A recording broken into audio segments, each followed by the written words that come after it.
We are live now. Let's start. We'll start with our theme video.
Mr. Zahid, can you see our video? No. Just I only see your Excel file, the file or something like that, where the video.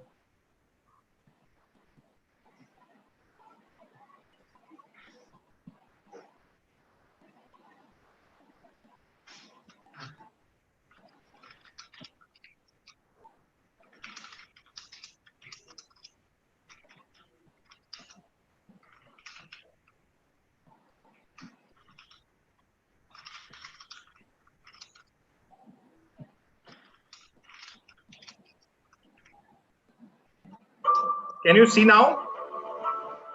No, I just see your Excel. Not Excel, sorry, this file. I see where the file is open, that's all.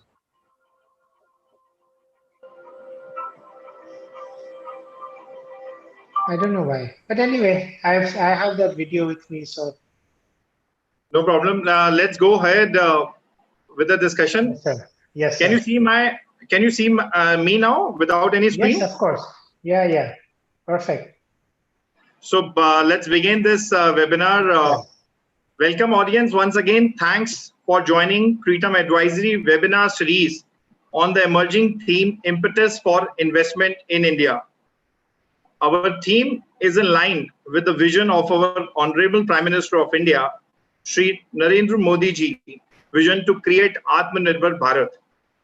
I'm your host for today, Kapil Mahani, CEO and co-founder of Preetam Advisory, which is a multidisciplinary firm. In this webinar, we are capturing the views of industry leaders, international partners, ambassadors, bureaucrats, and policy experts on the emerging theme, investment in India coupled with Make in India. Till now, we have with us representative from Invest India team, which is a non-profitable organization, wherein we discuss the role of Invest India in bringing investment into India. And then last week, Mr. Vijay Goyal from London came for the interview, who was the past advisor to Deputy PM of United Kingdom. We understood from him insights about UK and Europe business houses with regard to perception and strategy for investment in India. Now, considering UAE is one of the top contributor to FDI into India, today we have with us Mr. Zayed Maniar from Crowe, UAE. Thank you, Mr. Zayed, for coming to Kritam Advisory exclusive interview.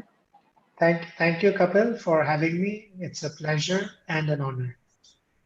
Thanks. So just to give background of Mr. Zayed is an international legend partner of Crowe UAE, a key economic center of Crowe Global. He is also a fellow member of the Institute of Chartered Accountants in England and Wales, ICAEW. He is also a committee member of Tourism and Hospitality Special Interest Group of ICAEW. He is also a committee member of International Auditing and Accounting Committee, Crowe. Apart from that, Mr. Zayed is also handling queries for the investment in India as being part of International Legend objective. Thank you, Mr. Zayed, once again.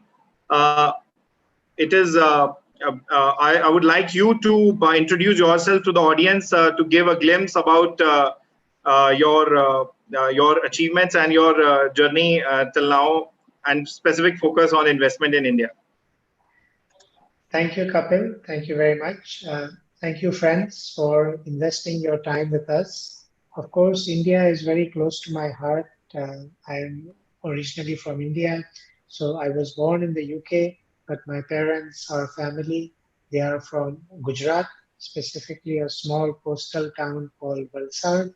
So very much, I am very close to India, and having worked in the UK as a practicing accountant, I saw that India tries and works very hard to maintain the strong professional relationship with all countries. So when I moved to Dubai in 2005, I found that our relationship with India was getting stronger and stronger. And of course, India today is one of the leading trading partners in both non-oil as well as in certain oil product categories with the UAE. And so it's my pleasure because at Crowe, we are helping investors at both ends.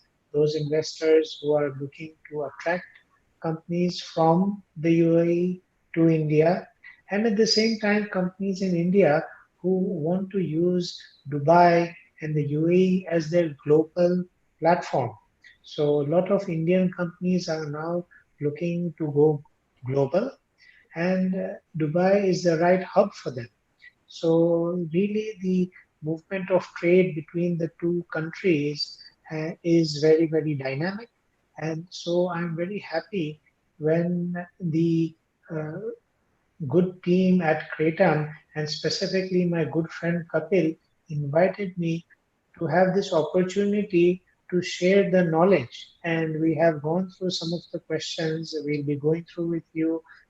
They are really fantastic, and they really show how India is ready, and more so how the people of India are ready to welcome the investors with open arms. Over to you, Kapil.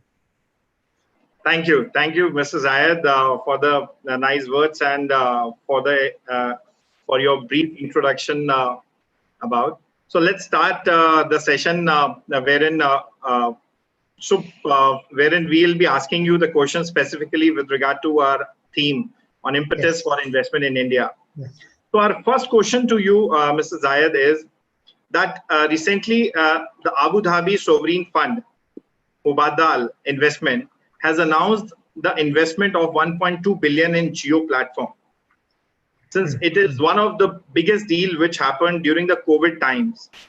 So what are the kind of similar sectors wherein investment is expected from the Gulf region into India? Okay. So, friends, the investment into India from Gulf countries is not new. We all know from hundreds of years and many centuries, trade has always been at the forefront. But of course, as time progresses, what we trade in tends to change. So to answer my friend Kapil's question, that what similar or what sectors are Gulf investors looking for? So there is no doubt the sector is technology, and very much so. Why? During COVID, there is a more urgency is because digital transformation has happened, and everybody today, I'm here. Normally, I will travel to India. I will stay at a nice hotel, and we will have a nice event where a few hundred of you will join. Today, that is all moved online, and this is the thing what is driving the investment. I was speaking to one of our clients. They have specifically set up a fund to invest in emerging countries like India and the neighboring subcontinent countries, and specifically looking at emerging industries. Of course, apart from technology, one of the big investment going on is in food security.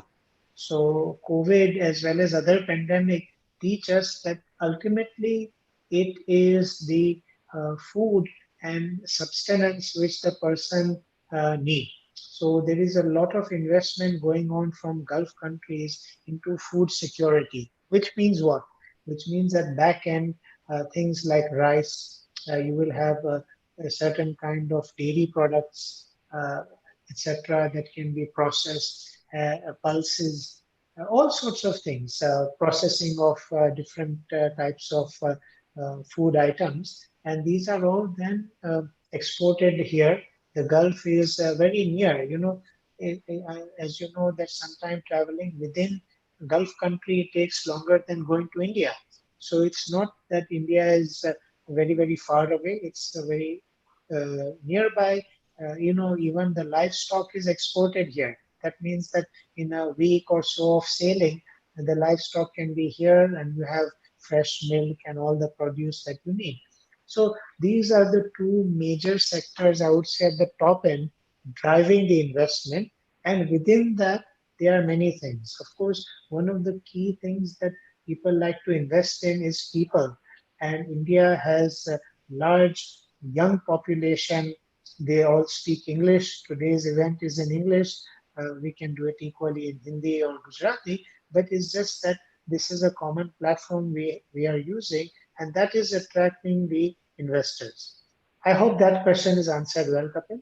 Yes, definitely. So, in summarize, now, even nowadays, I say that statement to everyone, being me very optimistic towards everything, and specifically when it comes to COVID. So, we are saying that in this time we can meet or we can discuss with anyone around the world, and world has so become so small. Hmm, hmm. Exactly. And what has changed, I will say, is not that this technology is new. Today we are on Yes, YouTube or Zoom. This is yes, not a new yes, technology, yes, but the acceptance of yes, technology has changed. I would yes, say that also, and that is really giving people confidence. See, yes, back office operations is nothing new for India. India has yes, been doing back office operation yes, since decades. yes, Why is it accelerating now? Because people are more keen. They are yes, more keen to work with the Indian companies, and the Indian companies likewise are keen to work. yes, Um, I do not know of a major online company which does not have a strong presence in India, not just a presence, a strong presence. You can look at Amazon India. I think it's probably one of the larger retailers there. You can pretty much buy anything in a convenience. and as So you these, sorry. Carry on. So as you touched upon the technology, in fact, one of our associate partner, which is has developed one of the Asia's first technology platform of investment and valuation through technology by the name of fundtq.com.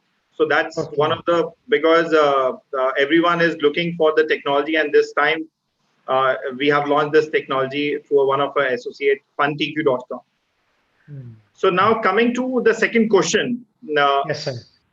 Mr. Zayed, you being international agent partner of Crowe, Hmm. and I'm sure that you must be receiving queries with regard from your client. or from your network firms with regard to investment in India. When it comes of investment, it can be into the sectors or business model like contract manufacturing, JVs, setting up shared service. So I wanted to understand your thought process and what are the kind of queries. And also in continuation to that, is there any discussion on the card wherein international clients are planning to shift out their manufacturing plant from China or European region to India?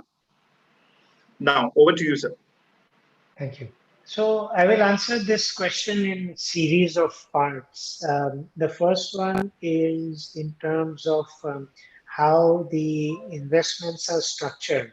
And I think Kapil raised three very good examples. The first being the contract manufacturing, then being the JV, and then also shared sectors in the service industry. I will touch upon each of them because each three is unique and each of them will give you a different idea. So see, contract manufacturing again is, and none of these are new. So when we talk about these things, don't think that this is something of today. It's really going on. So contract manufacturing, what's happening is that they will make a agreement to manufacture the item of a particular brand with another manufacturer. Now, typically, you may see that in clothing, where somebody is manufacturing for one brand of shirts, and they also get a contract manufacturer to manufacture for a US brand or a UK brand. So that way it's there. Then the JV, of course, that also is very common, where we have all not only heard, but we have all always sat on a Hero Honda, and a Hero Honda or a Suzuki Maruti was the iconic ones we recognize from all our childhood about successful joint venture.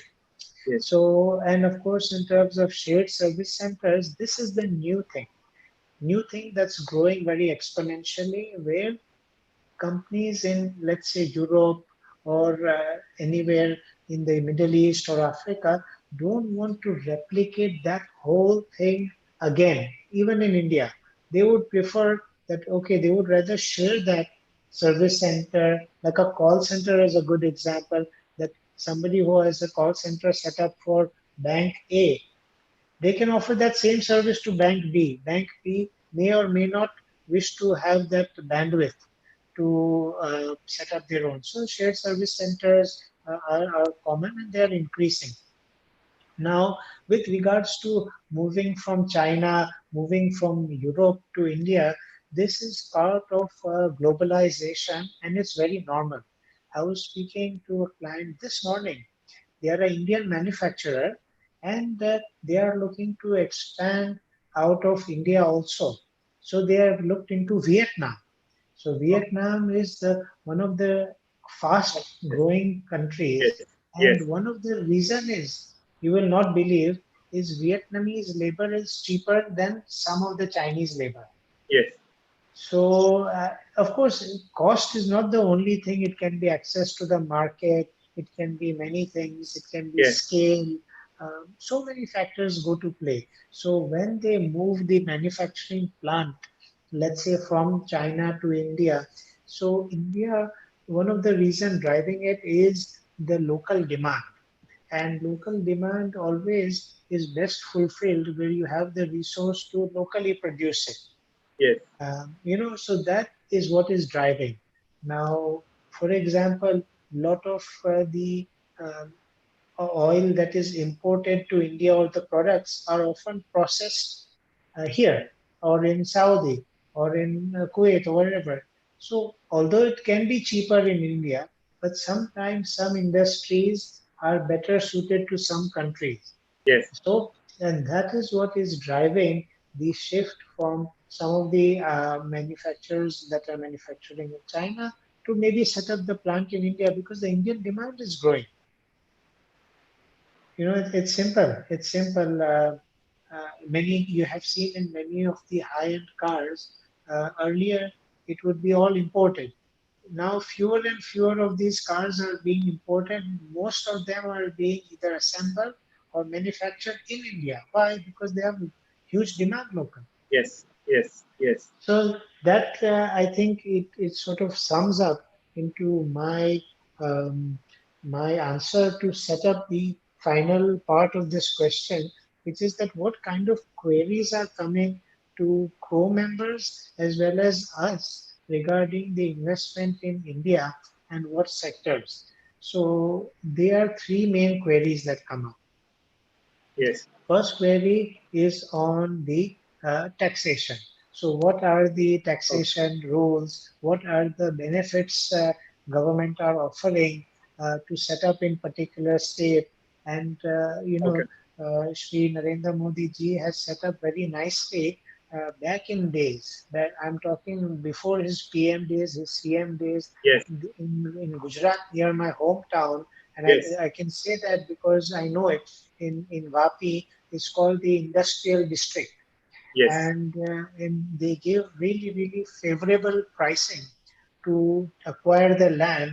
And my cousins also have acquired good pieces of land at a very reasonable rate and set yes, up the good industry.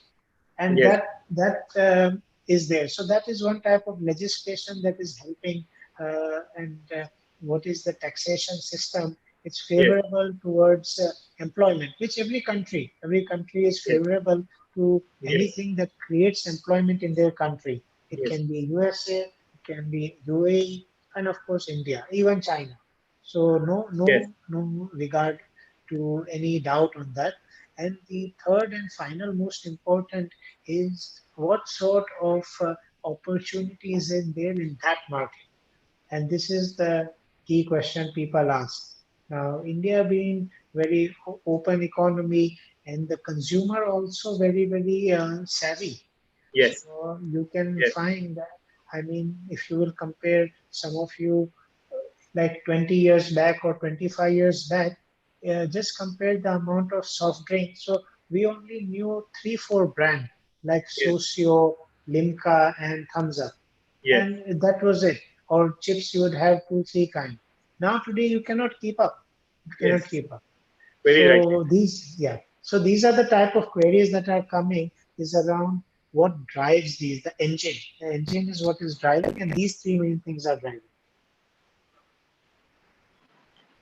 Very well said. And in fact, just to summarize, there are certain incentives which each and every state is providing rather than only one state. Because under the leadership of Honorable Prime Minister of India, they have created a peer pressure among each state to give certain incentives for various companies which are coming to India or within India if they are someone is looking for investment in any Haryana. If I talk about all the automobile companies Hmm. are there in terms of that. When we talk about Uttar Pradesh, all the electronic sector, all the mobile manufacturing companies are being set up and wherein so much of incentives are being given either from the Hmm. state as well as from the center. So there are certain industry specific areas, there are certain bond specific, and India is adopting all the international practices of special economic zones, free trade Hmm. zones, so that in align with what internationally is acceptable and advisable by the companies. Hmm. Hmm. So there are good. So the third question which we have from our audience is, given India's position as the third largest startup economy across the globe. So, what are the expectations from the startup in India? Since uh, investors are the investors looking for funding the startup, and if yes, then which sectors are they focused on? You mentioned although about automation. You mentioned about. So, is the only automation is the prime or some other sector? Is UAE giving any benefit to the startup ecosystem if someone has established a startup in India and wants to expand or put into UAE? So these Hmm. are the more questions from the startup side we wanted to know from you. Okay, thank you, friends. I think that one question is four questions, but I Yes. will answer them in parts. And I always find that breaking things down into a flow helps the understanding as well as the the conversation. So yes, basically, what are investors looking for in terms of startups, and that's really setting the expectations. And again, this one, in my opinion, is driven by two key factors. And Yes. one of the very obvious one everybody knows is returns. So you invest in a startup, it will grow quickly, the capital gain will be there, dividends and all. That's it. The more important thing these days investors are looking for is transparency. Is transparency and in terms of their own reporting, because there's a lot more social awareness. People want to know, I'm investing in this startup. Is it eco-friendly? Is what they are doing, is it ethical? So these sort of questions are what are coming out from investors, which you never heard. Earlier, the investor means tell me a profit, tell me capitals. That's it. Now there is a second element of a whole kind of transparency on ethics, on independence, on integrity, and they are looking for that. So that is what they are looking for in terms of the expectation. In terms of funding the startup, it will, of course, now we can, because we already in the earlier question, in question one, defined the two industries, which was IT and food security. Yes. Here we can now start focusing on the sectors. So if I talk about food security, one is around the first step, which is the farming. So farming output, we see and we hear sometimes sad story. The whole crop was spoiled, and the farmer was in real difficulty, or recently some chicken farms were infected, or the mango Yes. season was very bad. So what they are looking is in terms of this management, as to if we invest into a farm, if we invest here or there, what sort of security is there for the output? Because ultimately this is getting, it has to be a crop that's coming out. Of course, farming is a direct hand of God, and it's all natural depending on the rain and soil, like that. So, and that's why this is something they are looking for. But it moves to the second more important step of, they are looking to invest in food processing and packaging. Yes. So Yes. India has a, like you can take so many things, like right from papad to pickles to dairy products to anything you consume. It is processed and it's given to you. Sugar is a big thing that comes as well, and so all these items are there. So then these are the things that are much more important. So these in the food, it's pretty much the last thing which is important in food is distribution. If you see that more of the companies that are being successful in food is being in the end distribution. So you Yes. have things like Reliance Smart and Reliance Fresh, and all these people are coming. What are they doing?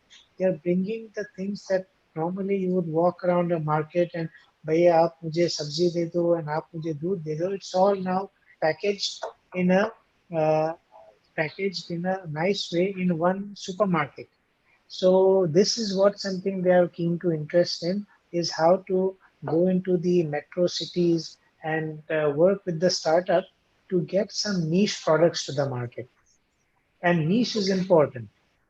Like in India, the big thing now is Ayurvedic products. So whether you are Yes. using a shampoo or a shaving cream or a shower gel, people like to use the Ayurvedic products. So there's a Yes. huge investment going on there.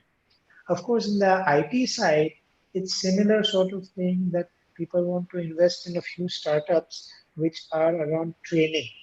See, maybe Kapil and I, we can speak anything, but maybe we are not the right skills to take up a job in a call center. So Yes. skill development startup is the important thing. Kapil, I will join you for a virtual cup of tea. Definitely. So what happens is that these sort of things are really driving training as well as monitoring. So we earlier spoke about the shared service sectors. So yes, managing these sectors of shared services is also something that people like to invest in because it's an avenue to grow into this area. yes, yes. So yeah. And finally, what sector they are looking for, it also links into the earlier question. And I must comment Kapil's question. They are flowing so nicely. It's almost like he should do script writing for movies also. But that's the next level. Definitely. Is thank you, sir. Is around the when you have the shared service, you also need to ensure the end-to-end delivery and the marketing of that.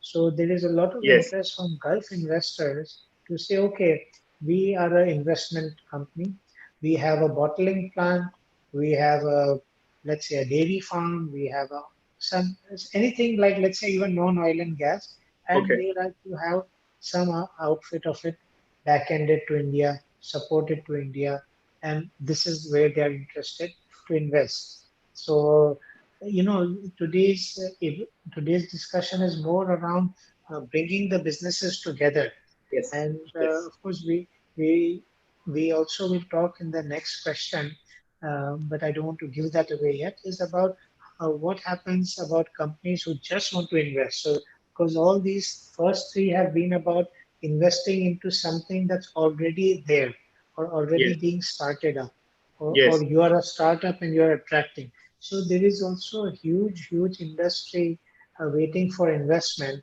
And again, I feel India is the right country where this can flourish because yes, of the talent pool and because of yes, the uh, the indigenous market. So, so that way it's there. So that is what covers the sector focus. The last was, as Kapil mentioned, is what is UAE giving to the ecosystem startup in India who wants to expand the foot in UAE. So this is perhaps one of the most important. And I had a good conversation with His Excellency Mr. Abdullah Al Saleh, who is part of the ministry who is looking after the investment into UAE. okay, So what they have done is that um, they have been what it is they are doing is they have been really focused on bringing the startup, ensuring they have world-class infrastructure. Then they also that they have the right safe jurisdiction in which they can operate. The UAE also is providing 100% foreign ownership. So these are things. But what is the most important thing that UAE offers is the feeling of home. And whether you are from the UK, you are from China, you are from India, people feel very at home in UAE. yes, They will be, let's say, a temple or a mosque or a church, which is particular even to your sect. yes, Then you will have the festival. You can celebrate Diwali, Eid, or Christmas, and you will celebrate it with happiness yes, and comfort. yes, And this, I think, is the number one thing that drives to UAE. And in fact, I was speaking to one very senior, very successful, like you can say, billionaire Indian businessman who came here in 60s.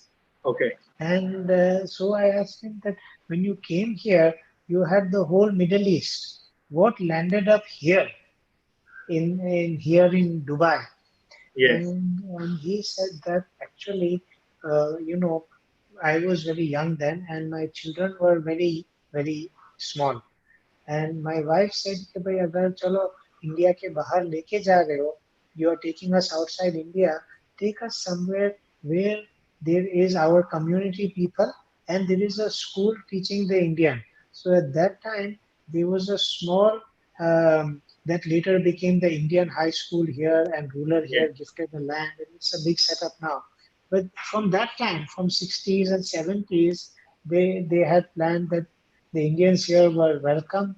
And yes, of course, today the landscape is very different. yes, It's yes, but that ethos still remains. So I think one of the most important benefit today we can do business anywhere.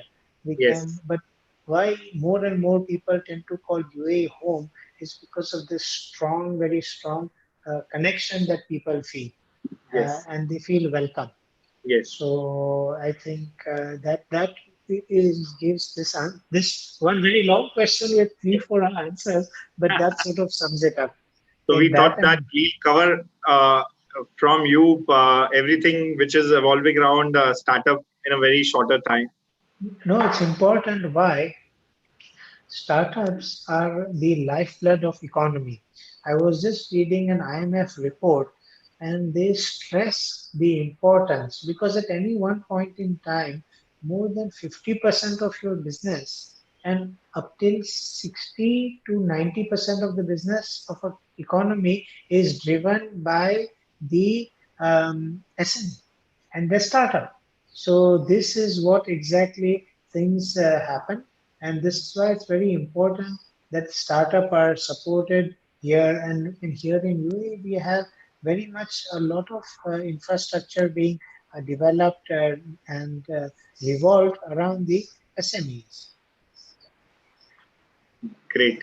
So the So since when we were speaking to every country nowadays has developed one fund specifically for the startups. Even the visa regulations are so much relaxed. The startups who yes, want to come, yes, yes, every country wants unicorn to be developed by that country. Yeah, yes, since there are so much of unicorns which has been made from India, and recently, and there are which are young entrepreneurs. If I have to talk about Oyo founding person Ritesh Agarwal is the youngest entrepreneur who is one of the unicorn came from India. yes, yes, definitely, definitely. And recently we had two very successful startup Yes, homegrown in UAE that were acquired by international brand. One was Kareem that was acquired by Uber, and yes, one was Souk.com, which was acquired by Amazon. So yes, like that, the landscape is very ripe for Indian yes. startups who wish to explore the other countries. Okay, great. So now coming to since you are very close to all the UAE people, you are living so long. So what should UAE investors excited about India investment?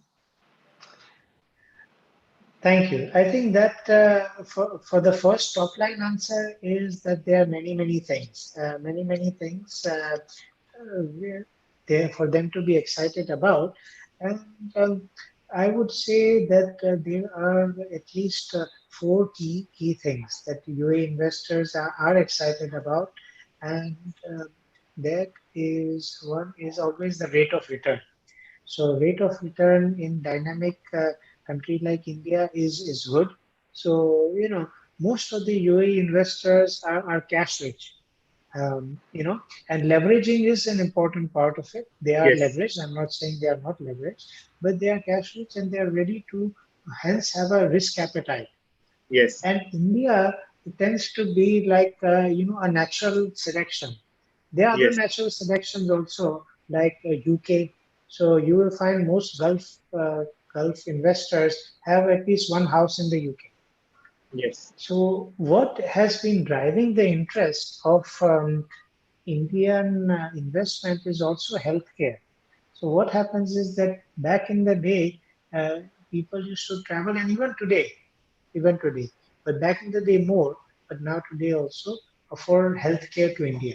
So let's say yes, they go to Bangalore or they go to Mumbai and they check themselves into a nice five-star hotel, and then they get all the treatment in the Hinduja hospital and whatever. So while they are there, people inclined, they enjoy the city, they like it, so they are inclined. Okay, I am also doing. Let's say I'm selling tires here. So what is the okay, next step? Which brands from India I can import here? What it becomes like that. I got it. People go for I got it. holiday. Of course, a lot of people have roots. Uh, they may have been expatriate like us. Parents were immigrant to the I UK, got it. then find ourselves in UAE. but the roots are And there. summarize, if I talk about from the financial standpoint, so the one of the major kind of lucrative is the return on the investment compared to the Dubai region because of always having adequate capital which can be utilized to generate more return. So Exactly. since we talked about investment, we talked about sectors. You know that with this COVID, the economy has slowed down. So, do you feel Yes. that with this recent pandemic, Hmm. uh, investment into any sector or specifically investment into India will reduce because everyone wants to save cash for any for their business as well as for any kind of arrangement? See, there's always a few spectrums to these things. So there are one set of sector who may say, well, right now I don't want to invest, I want to hold on to my cash, etc. But at the same time, they also have to look at the other side, which a lot of investors are doing is now is the time to invest. Yes, When the yes, valuations are down, or let's say when yes. the opportunities are higher, now is the time to invest. You So very we well. are seeing, at least I am seeing in my clients, the investment is going up. I cannot Yes, say that the whole world can act on one way because we are all human. We all have different thoughts, but definitely there will be a balanced approach. But there is a opportunity, and of course there is the sad pandemic has had many impact on all things. So of course investment also is impacted. It's not fair to say investment is unchanged when people are in so much other hardship, but there's the opportunity. These create the opportunity. If we look at the history of pandemics, some of the most successful or innovative inventions were made during yes, pandemics, made during wars, you are like right. Bluetooth, Yes. telephone, like sticky notes, etc. So who knows what we'll be seeing in next 6 to 12 months.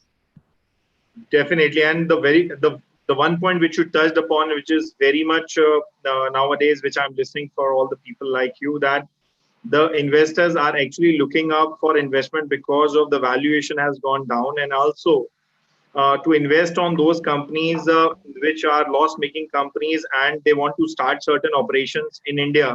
So it will be more like a plug-and-play operations to acquire that company and to increase the infrastructure or the technology for that company and to expand them. But rather than starting from day one from the initial operations, it's better to acquire a company which is loss-making and to invest in India with them. So Yeah. I think everything we covered. The only thing, lastly, which I want to ask from you is, since you know that Honorable PM of India is creating opportunities for investment in India by providing incentives or subsidy to various sectors, electronic Ah. sector, food processing, you touched upon. He has proposed to offer land twice the Luxembourg size to firms which are leaving China. Hmm, So, in hmm, consideration to this, hmm. what are the expectations from Indian government to attract investment into India when we have to speak from your platform, the Crowe platform? Sure, sure. Thank you. No, I think that I answered this question again in two parts because the expectations are two.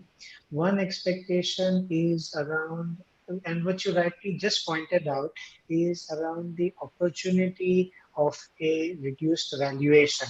So right now is the maybe right time to invest in India because be it electronic sector and food processing is what we talked about first up Yes, there, yes.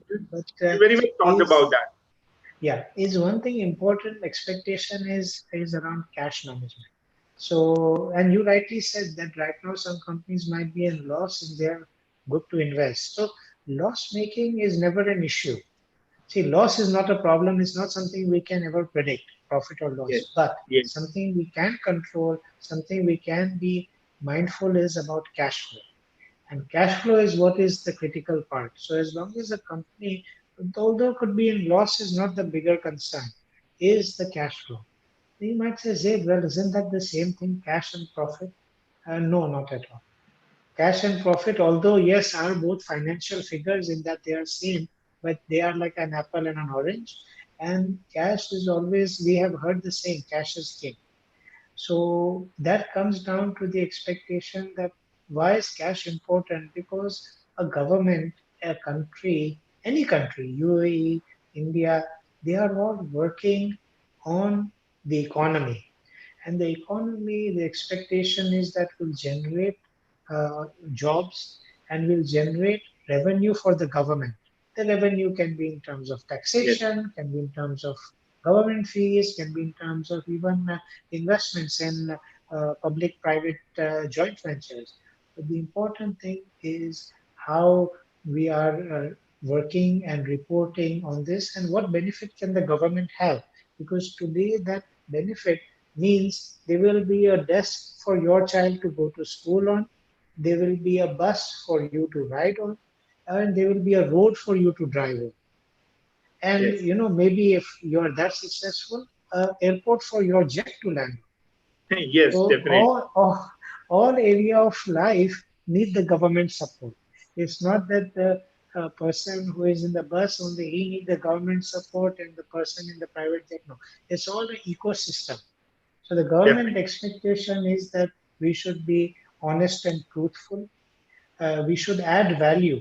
We should add value in what we do, and we should deliver something that is of credible quality. If we say this rice is basmati, when we open the packet, it should be basmati. When we say this mobile battery is this long, it should be that. Or whichever it is, the government expect you to be truthful and honest.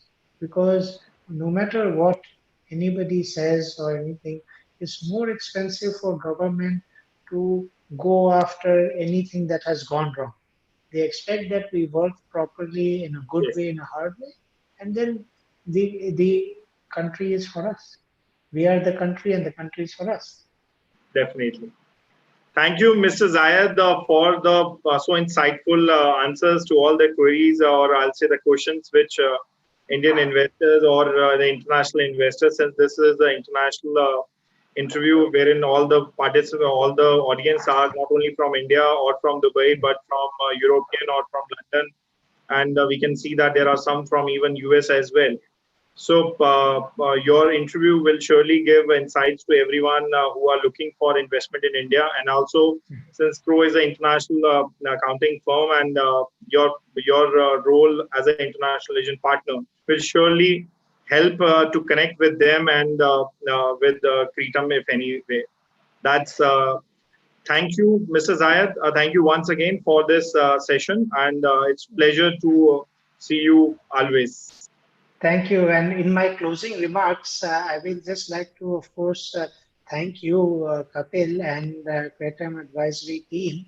And one of the question I always get asked because I've done number of webinar and online is what will happen post pandemic if the borders are closed?